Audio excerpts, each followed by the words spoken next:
What's good with the YouTube? It's your boy 3030, whichever one you want to call me. Same thing, same difference. We back with another live reaction. Today reaction gonna be another serial killer. But this time he from East St. Louis. Y'all remember the last one we did, Raphael Jackson. He was from St. Louis, Missouri. But East St. Louis is Illinois, right across the bridge. That's the only thing that separates us. I'm from East St. Louis, but I be in St. Hey, look, I ain't gotta disclose all that.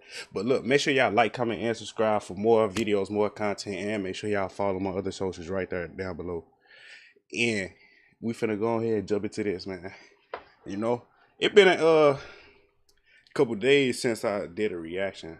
I just been going through some shit, family shit. We had a funeral over the weekend and stuff.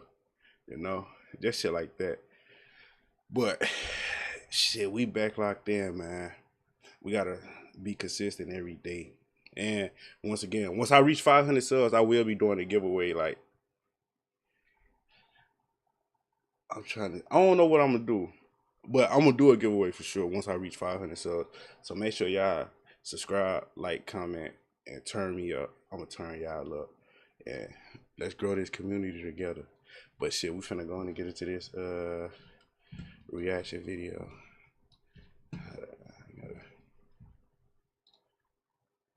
Make sure, alright, cool, we on the right one. And make sure y'all roll up, get East St. Louis, once conceived as an industrial titan, a junction of railways, slaughterhouses, factories, and transport networks, erected along the Mississippi River during the 19th century. It became one of Illinois' most populous municipalities by mid-century. It's crazy because that little building, its residents bound to the rhythm of mechanized labor. For the school district now, the 189 school district. The eruption of racial violence in 1917, fueled by labor tensions, competition for jobs, and a climate of racial resentment, exacted a grim toll. Scores of black citizens were murdered, their neighborhoods obliterated, and municipal order validated the atrocity. The worst thing that happened in East St. Louis ever. Like, they came over there and tore that shit up because black people was thriving and being successful, man. And like, you know, the other side, they don't like that. Y'all know who the other side is, but I'm not that type of person. But you know, like, it's 2025, and some people still act how they act through indifference or complicity. That massacre marked an enduring inflection in the city's trajectory. By the 1960s, industrial divestment invaded. Major employers departed, draining the city's revenue and leaving it incapable of providing elementary. East St. Louis, bro, this is our downtown. Like, they showing our downtown right now. Like, that should tell you something. No doubt. Like, our downtown ain't shit but ran down buildings and projects. Governance. Infrastructure failed. Streetlights remained unreplaced. Buildings were abandoned mid-renovation, and the fire department was overwhelmed. Throughout the 1980s and into the early 1990s, East St. Louis amassed one of the nation's highest per capita homicide rates, averaging some 57 murders annually, while its police departments, starved financially, lacked operational radios and endured siloed communication across jurisdictions. In 1989 alone, the city recorded 63 homicides, with a population of barely 40,000 at the time. This gave East St. Louis the highest per capita murder rate in the entire United States. A lot of people are like, damn, that ain't that much. But you got to think, East St. Louis is only 89 blocks. Think about how small that is. A city, 89 blocks. And niggas getting smacked left or right.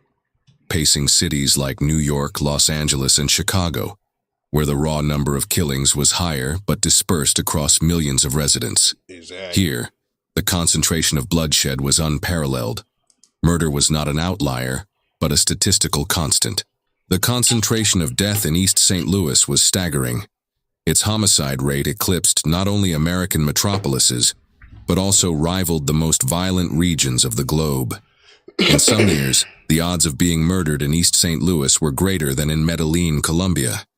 Then regarded as the epicenter of cartel violence. International conflict zones often reported lower per capita death rates than this American city, sitting in the heart of Illinois. To call it a municipality was a technicality. In reality, Like, it had become a think about killing that. To have more kills than Medellin, Colombia, nigga. Like, that's crazy. ground where violence was as consistent as taxation elsewhere. But the numbers alone fail to convey the reality of life in East St. Louis during these years. That's the Violence was Johnny omnipresent. when I Gunfire did my reaction video and them niggas was out there, and I was like, the Shields been like that. That was them project rang right out there. with such frequency that it ceased to shock. Entire neighborhoods operated as open-air drug markets, where disputes were settled not with negotiation, but with gunfire in broad daylight. Murders, assaults, rapes, and robberies stacked on top of one another until they blurred into routine. Mothers buried their sons with grim regularity, and the morgue often exceeded its capacity. The city's police force was crippled, both financially and operationally. Patrol cars often sat idle for lack of gasoline. Radios failed, leaving officers unable to communicate during emergencies. At times, there were barely enough officers on duty to respond to calls. And even when they did arrive, backup could be miles away or never come at all. Detectives carried caseloads so overwhelming that many homicides went uninvestigated for months. Some never solved at all. Evidence was misplaced, reports went unfinished, and entire investigations collapsed under the sheer weight of dysfunction. Fires gutted abandoned properties nightly, stretching the depleted fire department beyond its limits. Trash lay uncollected until it rotted in alleys, feeding vermin. Schools served more as warehouses for youth than centers of learning, their roofs leaking, their textbooks outdated by decades. Civic order had not simply eroded, it had been extinguished. Children grew up amid this chaos, their understanding of normality shaped by violence. They learned early that the crack of a gunshot was more reliable than the sound of a siren. They internalized that survival depended on instinct rather than authority, because authority had become a hollow promise. In East St. Louis, the line between criminal and victim blurred. Everyone was vulnerable, and no one could count on the law to intervene. The misery of East St. Louis was made sharper by its proximity to Belleville, the seat of St. Clair County. Just a short drive away, Belleville maintained a veneer of order. Police responded to calls, garbage was collected, and schools retained accreditation. Its residents lived with the expectation that the city would function, that civic institutions would shield them from disorder. For the people of East St. Louis, this contrast was corrosive. Belleville's stability stood as a constant reminder of their abandonment. Families who could afford to flee often crossed the boundary, searching for safe streets and functional classrooms. Those who remained looked across that invisible divide with bitterness, aware that geography alone determined whether a child would be educated in a classroom with heat and book. Because nowadays, niggas are getting their ass killed and clamped up in Belleville now. Niggas out there getting their ass popped up in Belleville. Don't think Belleville's sweet now, you know? That shit changed. Or left in a crumbling building where hope had already fled. Tensions simmered between the two cities. Belleville residents regarded East St. Louis as a reservoir of crime and instability, wary of its citizens spilling across the boundary. Meanwhile, East St. Louisans saw Belleville as a community that hoarded resources and reinforced their exclusion. The migration of families into Belleville was met with suspicion, further widening the gulf between the two populations. The disparity was not abstract. It was lived. To grow up in East St. Louis was to know constant vulnerability. To grow up in Belleville was to inherit at least the promise of order. The boundary between them was less a county line than a dividing wall between two irreconcilable worlds. It was within this crucible of violence, neglect, and disparity that Lorenzo Fayne came of age. The civic collapse of East St. Louis was not a distant condition. It was the air he breathed and the ground beneath his feet. And just as East St. Louis had become a place where lawlessness outpaced law, Fayne himself would evolve into a figure who embodied the violence around him, reshaping it into something even more terrifying. Lorenzo Fayne was not created in a single act of violence, nor in the moment of his first murder. He was constructed, layer by layer, year after year, by the brutality of those meant to protect him. His life was not a deviation from the ordinary. It was a design, a murderous recipe, as his attorney John O'Gara would later call it. the collision of genetic damage, relentless abuse, and a home steeped in degradation. From the beginning, Fayne's existence was marked by affliction. He was born in Milwaukee in 1971, the child of Juanita Smith, a dancer, heavy drinker, and drug addict, and a father permanently scarred by Vietnam. Doctors testified that his mother drank so heavily during pregnancy that she may have inflicted brain damage before her son ever drew his first breath. His father returned from war fractured, consumed by trauma and addiction. Not long after Lorenzo's birth, he disappeared entirely, leaving no memory, no presence, no guidance. What replaced him was worse. Juanita remarried, binding her family to a man as addicted and unstable as she was. Discipline in that household was not correction. It was torment. Lorenzo was tied to poles, beaten into unconsciousness and locked in attics for defiance. His sister Lawanda still remembers the sound of his cries, recalling how their stepfather would mete out punishment with ritualized cruelty. She hit him as hard as she could in the head with anything she could get her hands on, one investigator testified. The weapons were whatever lay within reach. Skillets, belts, and I don't really know this story, but shit like that, I see why he turned into a serial killer. Brooms, and fists. Relatives recalled an incident when Lorenzo was only 8. After retrieving a simple handful of crackers from the refrigerator, his stepfather seized him by the throat and choked him until he lost consciousness. Psychologist Dr. Daniel Cuneo, who later evaluated Fayne, told the jury, "Lorenzo Fayne had the most horrendous family history I've ever seen in my 24 years of practice." Another social worker echoed, "If you wanted to produce a killer, one would raise him the way Lorenzo Fayne has been raised." The child himself bore the scars. Repeated blows left him with neurological damage, a brain so battered that experts argued it impaired his impulse control and distorted his personality. Dr. Michael Gellert, a neurologist, testified that Fayne showed signs of frontal lobe dysfunction, damage that eroded self-control and left him volatile, impulsive, and emotionally erratic. Certainly in many cases of brain impairment, he explained, a person loses the capacity to control behavior in a normal fashion. But the brutality did not end with beatings. From his earliest years, Fayne was forced to witness violent domestic battles, his mother brawling with family members, once attacked with a sledgehammer and stabbed by her own partner. Additionally, he witnessed his mother be raped by his stepfather, and once while they walked home crossing through an alleyway. He was also humiliated and attacked outside the home. At just 7 or 8, a neighborhood boy brutally raped him, while... Nigga, what? What the fuck was going on? Nigga, what? His stepfather punished him afterward for allowing it to happen. By adolescence, he had been branded by neighbors as a little pervert, treated as a spectacle of shame rather than a child in need of help. By 9 years old, Lorenzo was already speaking to psychiatrists about experiences no child should endure. By 10, his mother told a social worker that he was acting a little weird and asked that he be removed from her home. At 11, he was drinking alcohol regularly. By 14, he was a habitual marijuana user. His adolescence unfolded inside institutions. Juvenile centers and group homes became revolving doors, brief incarcerations followed by releases into the same chaos. When he was 10, the first night he was there, he was brutally raped by another inmate.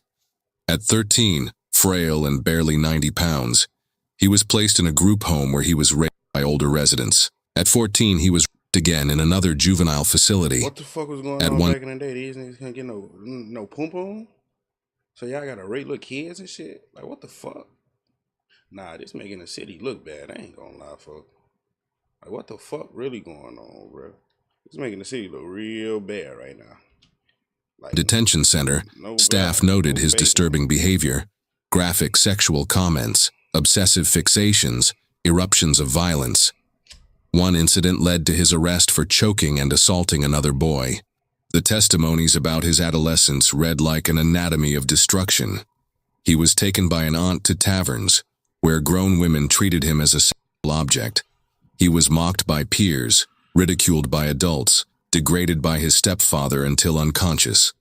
His grandmother recalled how he would break down in tears at her home, begging for normalcy, confessing that something inside him was wrong. He badly wanted a mother, she told the court.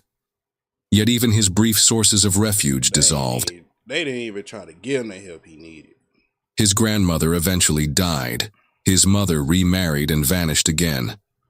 His half-brother, Edward Brantley, who admitted to brutalizing Fayne himself, would later be convicted in Wisconsin of killing an infant after fracturing the child's skull. What the fuck? Fayne's attorney summarized the collapse of his support system with a single chilling sentence. Everyone he's ever loved has left him. His grandmother died. His wife divorced him. His mother didn't show up, again. By the time experts evaluated him in prison, Fayne's psychological profile was a portrait of ruin. His IQ fell just below normal, his emotional capacity crippled by abuse. He showed antisocial traits, bursts of rage, and a grotesquely distorted sense of sex and control. But these same experts made it clear, while Fayne's background might explain his compulsions, it could never excuse what followed. There's no excuse for killing and 5 people, Dr. Cuneo testified flatly. And yet when Fayne himself was asked why, he revealed only confusion. He once turned to a psychologist and pleaded, "Doc, can you or somebody look inside my head and tell me why I did this?" The answer was already written in the ledger of his childhood. Fayne was not born monstrous. He was manufactured, born to a mother whose drinking poisoned him in the womb, raised by a stepfather who beat him senseless, mocked by neighbors, abused by peers and adults, abandoned by everyone he ever trusted, repeatedly injured until his brain could no longer govern his impulses. If one were to construct a killer deliberately, as one expert said, you would raise him as Lorenzo Fayne was raised. This was not nurture nor neglect. It was corrosion, systematic, unrelenting, absolute. And by the time Lorenzo Fayne walked out of a juvenile facility at 17, the child who once cried at his grandmother's doorstep no longer existed. In his place was a disturbed vessel of rage, compulsion, and pathology, a boy meticulously sculpted into a predator. By the summer of 1989, Lorenzo Fayne had already walked a jagged path of delinquency and frustration. Raised amid instability and abuse, his life was a cauldron of suppressed rage, fractured impulses, and a festering sense of inadequacy. He was a young man drifting between Milwaukee and East St. Louis, carrying with him a hunger that defied reason. Fayne's descent into violence would not begin with an adult adversary, nor even a peer. His first known victim was a child, plucked from the safety of a neighborhood evening and delivered into horror. East St. Louis, July 14, 1989. The summer air of East St. Louis was heavy that evening, thick with humidity and the faint echoes of children's laughter weaving through the streets of the Parkside neighborhood. 2 6-year-old boys, cousins bound by innocence, played outside their homes as twilight fell. They were oblivious to the danger lurking nearby, a predator whose hunger had brought him into their orbit. A man approached, his voice carrying the lure of opportunity. He asked if they wanted to earn a little money. The offer, so simple and disarming, carried with it a trap the children could not perceive. One boy hesitated, wary. The other, Ari Hunt, small and trusting, accepted. He followed the stranger toward the expanse of Frank Holton State Park, unaware that he was walking directly into the abyss. Ari never returned. That night, when the cousin who had refused the offer spoke up, his revelation ignited panic. Families called the police and a frantic search commenced. Officers... I ain't gonna lie, but it's probably so much shit at the bottom of Frank Holden Park. Like, if they was to clear all that water out at Frank Holden, ain't no telling what you would find up. Hey, or even if some little diver teams go down up in there, you know how they be doing on YouTube and shit. Bro, they gonna find so much shit in Frank Holden Park, like, it don't make no sense. And that's facts. Scoured the parkland, flashlights cutting through the darkness. At 2 a.m., beneath the viaduct that carried Interstate 255, they found him. The Aries body lay beneath the concrete underpass shattered by brutality. Fayne directed the child underneath an underpass and twisted his neck until it snapped. The violence was merciless, What? the act both savage and deliberate. The boy went limp, but made some gurgling noises. So Fayne picked him up and slammed his head against a concrete wall, an unforgiving structure. His small frame reduced to a lifeless vessel.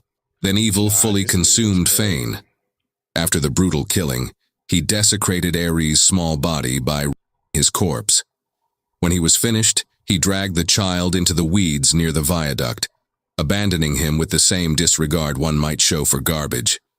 To Fayne, Ares was no longer a boy with a family, a laugh, a future. He was discarded, stripped of his humanity. The Illinois State Police Violent Crimes Unit descended upon the scene. Detectives believed they had a chance at justice. There were clues. The killer knew the neighborhood well enough to call Ari's brother by name. A bloody thumbprint was found pressed against the boy's thigh. A hauntingly personal signature, left in arrogance or haste. Investigators canvassed the neighborhood, fingerprinting every man who lived nearby. Yet the murderer had already vanished. Lorenzo Fayne had slipped away to Milwaukee, blending. To go into somebody's neighborhood, walk up to two random dudes, little kids at that, not dudes, fuck that. Two little kids, ask them if they trying to make some money, and then one take the offer, one don't. The nigga who take the offer, you lead him somewhere and kill him? What the fuck? Hey, man. Back into his old haunts, leaving Parkside haunted by grief and unanswered questions. Years later, when pressed by psychologists, Fayne revealed the depth of his monstrous compulsion. That night, he claimed he had prowled the streets looking for somebody, anybody. The killing, he said, was driven not by plan but by impulse, an eruption of his dark appetite. In his confession to police, Fayne admitted a grotesque detail. He wanted to hear the sound of a neck snapping. Thus began his reign of terror. A crime so vicious it should have shattered the illusion of safety forever. Yet, it was only the first of many. October 4th, 1989, East St. Louis. Barely 3 months after the slaying of Ari Hunt, the fragile calm of East St. Louis shattered again. On the evening of October 4th, 1989, 16-year-old Nicole Willis, an honor roll student at Cahokia High School, stepped off a bi-state bus and began her familiar 10-minute walk home. The path was routine, unremarkable, one she had traced countless times before. Yet on this night, the most ordinary of journeys would deliver her into a nightmare. Nicole never arrived. Later, her body was discovered in a vacant lot, lying face up beneath the indifferent sky. Her head showing the unmistakable signs of blunt trauma, beaten savagely in an attack that left no chance for survival. The lot itself was a block from the site of Ari Hunt's abduction, as if the killer were leaving a macabre calling card in the very heart of the neighborhood. The autopsy revealed the appalling depths of the assault. Nicole had been sexually assaulted, then subjected to further desecration, her dignity stripped away in a manner that bespoke not only cruelty, but an intent to degrade even in death. It was more than murder. It was an act of obliteration designed to scar both victim and community. Detectives immediately recognized the echoes of Ari's fate. The proximity, the brutality, the grotesque treatment of the body, all bore the hallmarks of a predator who was not finished. Many investigators believed Lorenzo Fayne was responsible. His pathology fit, his proximity made sense. But for all their suspicions, they lacked the evidence to anchor him to that night. By early 1990, Fayne had returned to Milwaukee. There, he stole a car, was arrested, and spent 19 months in prison. So this nigga keep going to Milwaukee every time he commit a murder in East St. Louis. Like, so, you know, once he hit the city, he only coming out there to kill.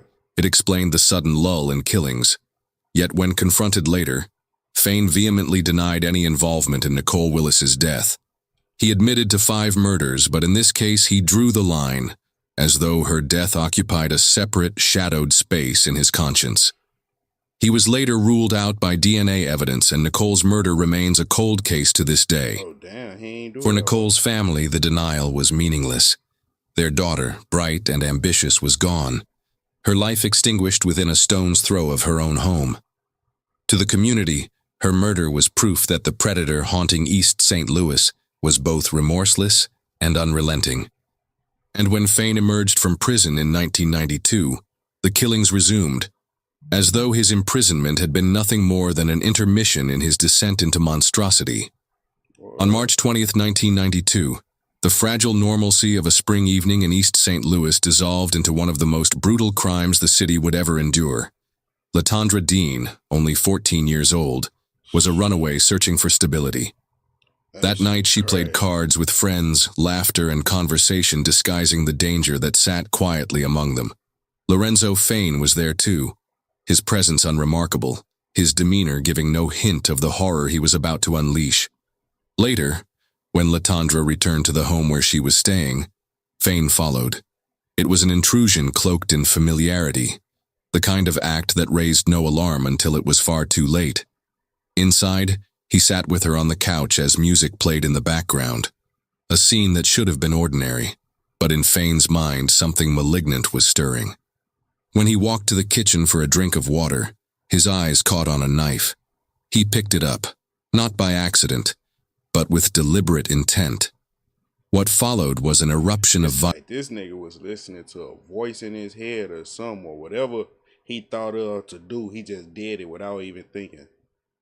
Like what? Violence that turned an everyday moment into a nightmare. Fayne forced Latandra into a bedroom, where he violently raped her, then attacked with the knife in a frenzy that spoke of both control and cruelty. He stabbed her 21 times, the blade punctuating her final moments with unspeakable brutality. Even after her life was extinguished, Fayne's actions revealed a calculating coldness. He attempted to wash her body, an effort to conceal what he had done, before leaving her submerged in a bathtub. It was not remorse that guided his hands, but an attempt to erase the traces of his crime, to make the evidence of his savagery vanish into silence. For Mary Dean, Latandra's mother, the discovery shattered her world. The grief was unbearable, the loss impossible to articulate. Her anguish hardened into fury, expressed in words that still echo with raw pain. If Fayne gets the death penalty, I would like to be the one who pulls the cord ending his life. It was the voice of a parent left to bury her child, condemned to carry the weight of a future stolen by violence. When Fayne later recounted the events to a psychiatrist, he spoke of them not with shame, but with an unnerving detachment, as though describing a casual decision instead of a life destroyed. His testimony exposed the chilling truth, that the murder of Latandra Dean was not an explosion of passion, but the calculated choice of a predator who recognized opportunity and seized it with lethal resolve. 4 months after the slaying of Latandra Dean, the city of East St. Louis was plunged once again into collective mourning.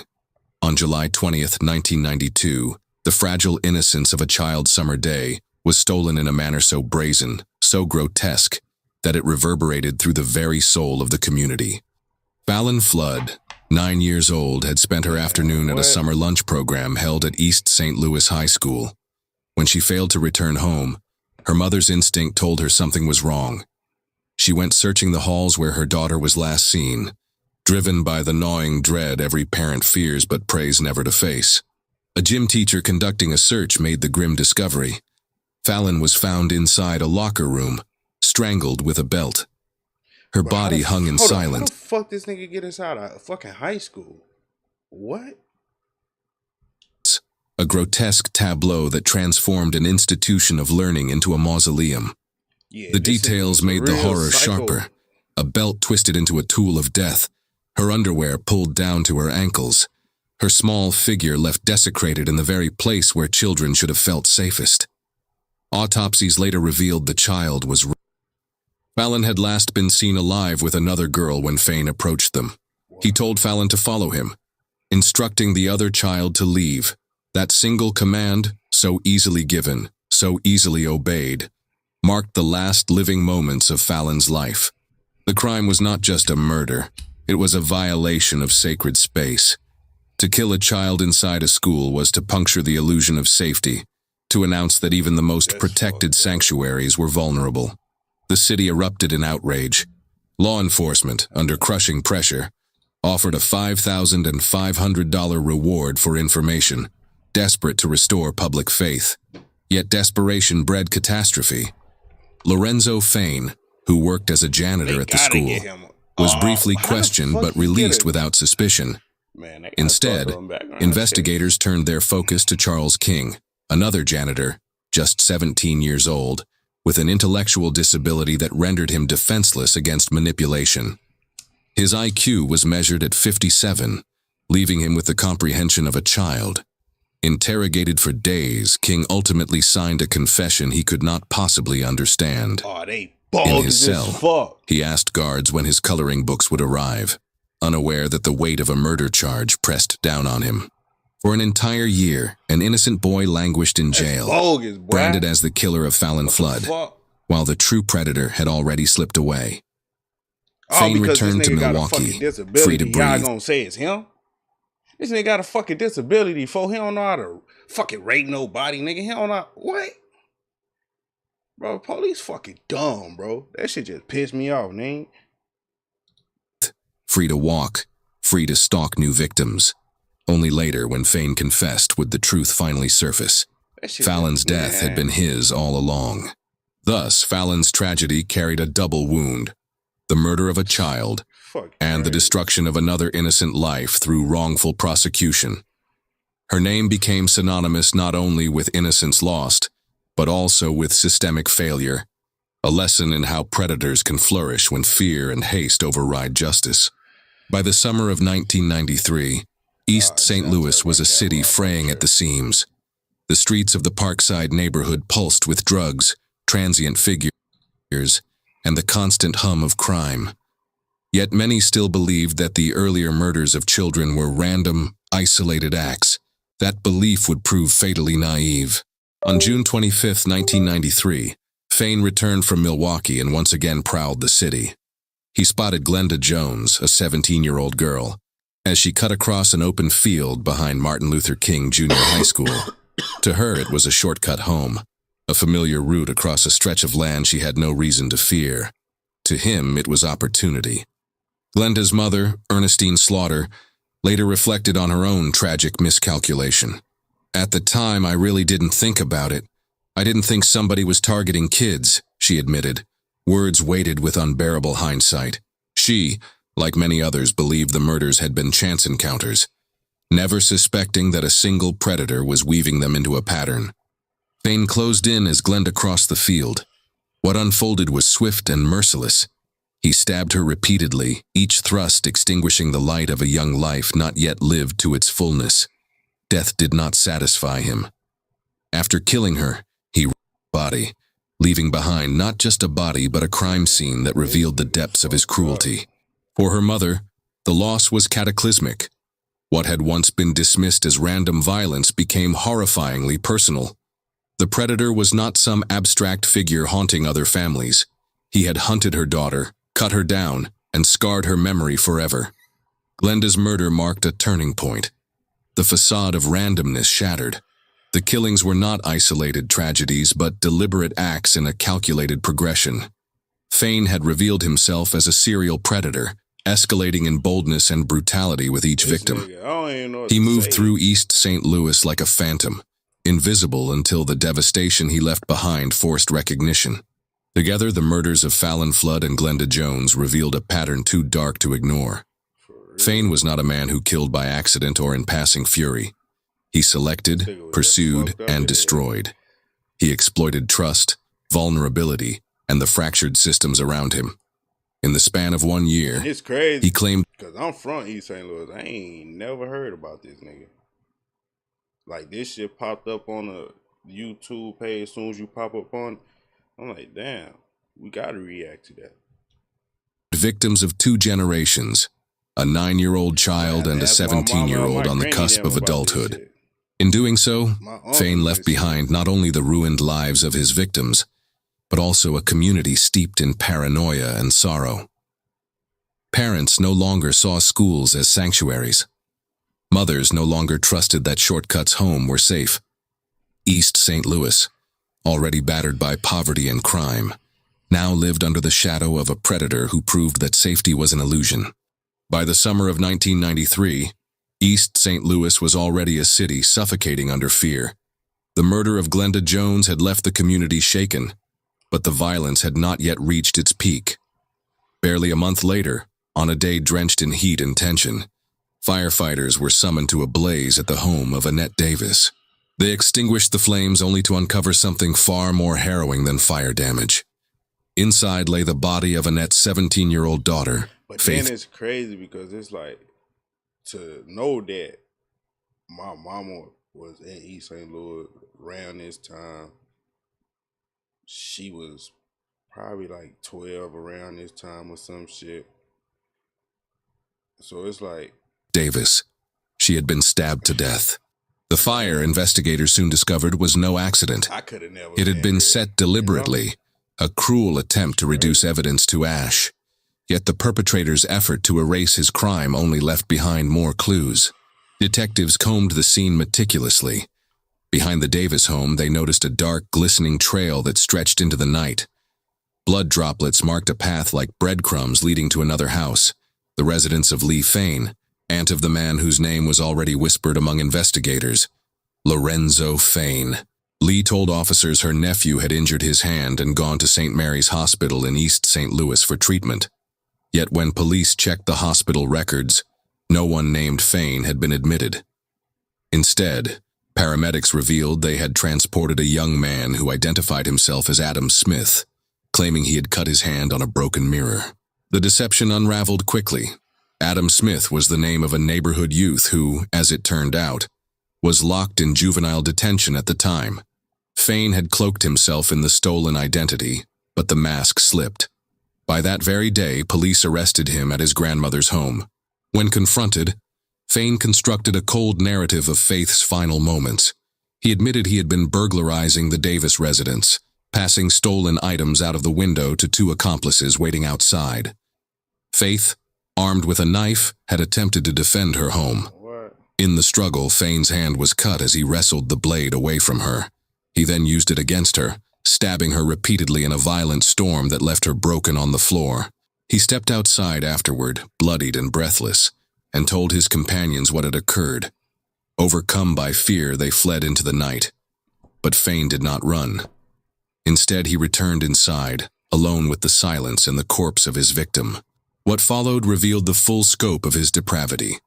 Fayne desecrated Faith's body after her death, an act that stripped away not only her life but her dignity. Then, in an effort to obliterate evidence, he set the house ablaze, hoping the fire would consume his crime in smoke and flame. But the flames betrayed him. The fire summoned rescuers whose hoses and axes uncovered not only Faith's body, but the trail that led back to him. The blood on the ground, the false name at the hospital, the cut on his hand, each piece tied the crime irrevocably to Lorenzo Fayne. Faith Davis was only 17, her youth stolen in a storm of violence and fire. The brazenness of the crime, a home invasion turned into murder, desecration, and arson, confirmed the escalating nature of Fayne's brutality. He was no longer content to stalk the vulnerable in alleys and fields. Now he invaded the sanctity of a family's home, and when confronted, he answered with murder. Her death marked another turning point in the dark catalog of Fayne's crimes, demonstrating that his hunger for destruction was not random but ever-expanding, pushing further into acts of depravity. When detectives first placed Lorenzo Fayne in custody, they didn't yet understand the magnitude of the monster they had captured. At the time, he was just another suspect in the killing of Faith Davis, a 17-year-old found stabbed to death in her burning home. But soon, small fragments of evidence began to converge into a revelation so grim, it altered the very way East St. Louis would remember its own history. The Illinois State Police were brought in to help interrogate him. Fayne, aloof and calculating, showed little interest in most officers, but he warmed to Special Agent Joe Bates, a man who sensed from the start that Fayne's crimes ran deeper than what had yet been uncovered. 10 days after Fayne's arrest, forensic results confirmed it. A bloody thumbprint found on the leg of 6-year-old Ari Hunt matched Fayne. The proof was irrefutable. With that evidence laid before him, Fayne admitted the truth. There was more to tell. For the first time, police realized they were not chasing a series of isolated tragedies. They had a serial killer. Bates cut short his vacation, returned, and spent 2 exhaustive days listening as Fayne began to unravel his secrets. What spilled out were 5 confessions, each one another nail in the coffin of innocence for families already broken. As Detective Crenshaw later remarked, realistically he could still be killing if he hadn't cut his hand. The wound from Faith Davis's knife, the slip of blood that betrayed him, had been the crack in the mask. Without it, Fayne might have continued prowling the streets, his appetite unchecked. For the families, Fayne's confessions were not revelations. They were confirmations of nightmares they had already endured. Their grief did not subside with answers. It sharpened into fury. Gloria Flood, mother of 9-year-old Fallon, cannot expel the vision from her mind. Her daughter being led down the corridor of East St. Louis High, taken toward the locker room where she would be strangled and left hanging. Sitting in her living room, a portrait of Fallon nearby, the girl in a bright floral dress, smiling shyly with her arm around her brother. Gloria's words spill out haltingly. For someone to hang you in a locker like you were nothing. Her grief is not softened by financial restitution. Though the school district later reached a settlement, Gloria insists money can never return what Fayne took. My daughter was just a baby. He just took everything away from her. She is not alone. Mary Dean, whose 14-year-old daughter Latandra was raped and stabbed 21 times, speaks with volcanic rage. If Fayne gets the death penalty, I would like to be the one who pulls the cord ending his life. The same demand echoes from Dessie Wayham, mother of Ari Hunt. Her 6-year-old son's body had been left broken in weeds, a thumbprint pressed into his leg like a signature of ownership. Dessie moved away from Parkside afterward, unable to endure the proximity of a neighborhood where her child's killer had lived only blocks away.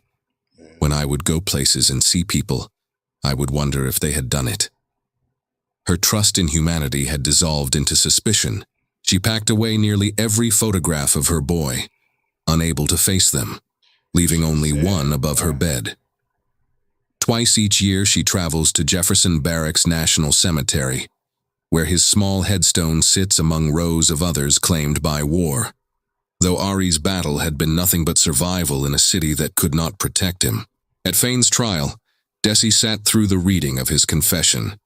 Even then, she wrestled with questions that gnawed at her faith. I feel like I haven't done anything bad in my life. I feel like I was a good mother. It's hard to question the Lord. Sometimes I feel like I've been cheated. The family's demand for the death penalty was not fueled by abstract vengeance. It was born from the images that would never leave them. Fallon's body strung up in a locker as though she were refuse. Latandra's bloodied frame left in a bathtub. Ari's corpse discarded in weeds. Glenda's body desecrated in a field. Faith's house set ablaze to hide the mutilation within. Fayne's confession stripped away any lingering illusions. He was not a man who killed in a moment of rage. He was a predator who stalked, calculated, and destroyed. He desecrated the living and the dead alike, and each time he walked away, he left behind families condemned to a lifetime of grief. For East St. Louis, the capture of Lorenzo Fayne revealed a chilling truth. Evil had walked openly among them, shaking hands, playing cards, pushing brooms as a janitor, all while harboring the cold intent to slaughter. And but for a slip of a knife that cut his hand and spilled his blood, he might have remained invisible, killing still. In the early 1990s, the name Lorenzo Fayne began to circulate in whispers through the neighborhoods of East St. Louis, not merely as a suspect, but as a specter. He had already confessed to killing 5 children: Ari Hunt, Fallon Flood, Glenda Jones, Latandra Dean, and Faith Davis. Yet the path from confession to sentencing would prove as tortured as the crimes themselves. The courtrooms of St. Clair County became theaters of anguish, where families of the slain were forced to sit through the unbearable retelling of how their children were stolen. Prosecutors moved swiftly to indict Fayne for multiple murders, beginning with the most haunting of them all, the 1989 killing of 6-year-old Ari Hunt. It was the first case to go before a jury, a deliberate strategy by state's attorney Robert Haida to secure a death sentence that could then serve as precedent for the others. The defense fought bitterly, filing motion after motion to suppress Fayne's confessions, claiming he had been denied a lawyer during interrogations and isolated for 24 days. They painted him as a product of a poisoned childhood, beaten by his alcoholic mother, possibly brain damaged from repeated head trauma and fetal alcohol exposure.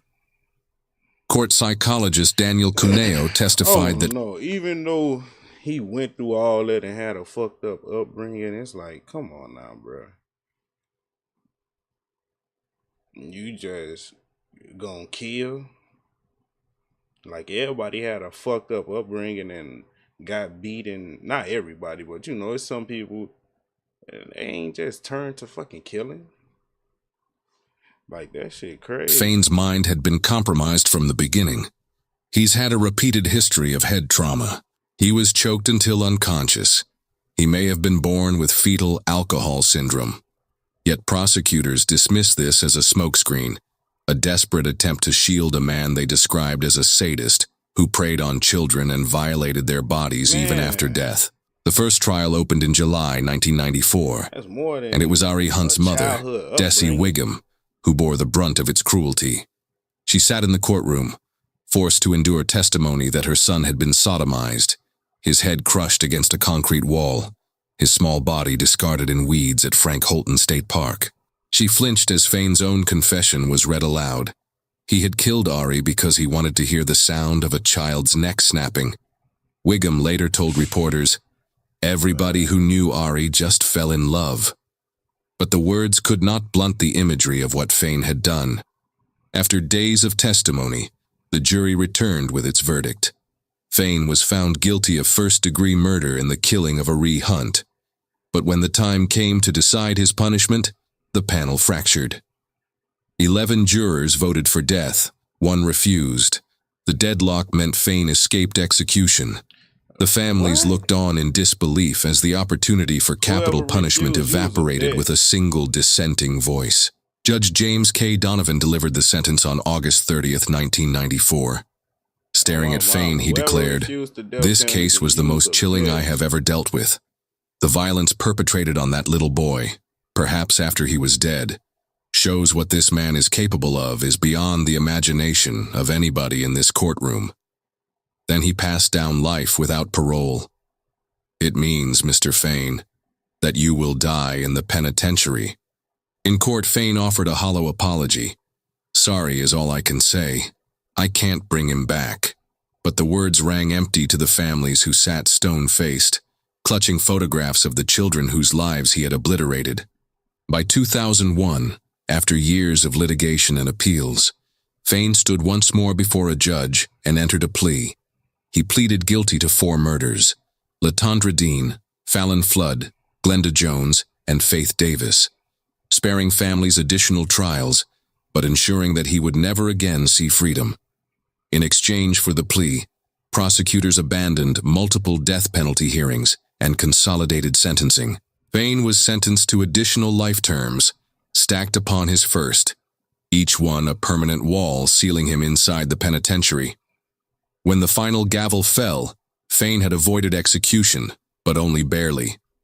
He was destined to live out his years caged, surrounded not by children but by the concrete walls of a prison that would be his tomb. For the families, it was not enough. They had prayed for death, begged for it, demanded it. Instead, they received a promise from the judge that Fayne would die in captivity, his name forever shackled to the horrors he had inflicted. But the damage was already done. Desi Wiggum had lost all 3 of her children to violence. Gloria Flood could still see her daughter's shy smile frozen in a school photograph. Mary Dean still burned with the wish to end Fayne's life with her own hands. And through it all, Fayne, once a boy beaten in Milwaukee, later a man who became the most notorious child killer in Metro East history, sat in chains, his fate sealed not by execution but by the slow passage of years behind bars. In the end, justice came not with the swiftness of the needle, but with the endless drag of time. Lorenzo Fayne will draw his final breath behind penitentiary walls, but the lives he extinguished echo louder than any sentence imposed upon him. The laughter of children silenced, the photographs clutched by grieving mothers, the memories carved into the marrow of East St. Louis. These are the true life sentences, endured not by Fayne, but by the families left in his wake. Yeah. Detective Thomas Carroll, DSN 3263. Yeah, crazy as hell, bruh. I ain't gonna lie. I think that was worse than the one I reacted to with that nigga, the video that just popped up. The motherfucker Raphael Jackson nigga. Raphael was killing people because they owed him money. This nigga was just out killing fucking predators and shit. But shit. What time? Yeah, I'm finna have to get ready to go to work. So shit, we probably jump back on live later, do another reaction once I get off. But make sure y'all like, comment, and subscribe for more content. Once again, once I get to 500 subscribers, I will be doing a giveaway.